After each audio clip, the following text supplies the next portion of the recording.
কে মন্ত্রীর শালা কে মন্ত্রী সম্বন্ধী এইটা বলতে গেলে বিপদ যে আরো বেশি হতে পারে সেরকম একটা দৃষ্টান্ত আমরা স্থাপন করার সুযোগ পেয়েছি। আমরা কাজে লাগাবো এবং বুঝায় দিব যে কাউকে ভাঙায় নিজের ব্যক্তি স্বার্থ চরিতার্থ করার জন্য কেউ যদি অপচেষ্টায় লিপ্ত হয় তার কপালে দুঃখ আছে।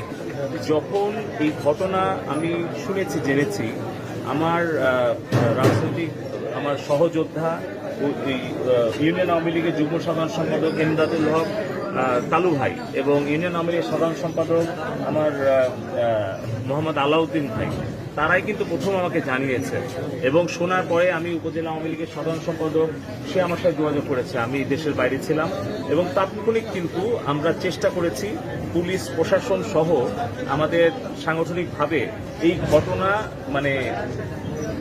যাতে প্রতিরোধ করা যায় এবং দোষীদেরকে আইনে আওতায় আনা যায়।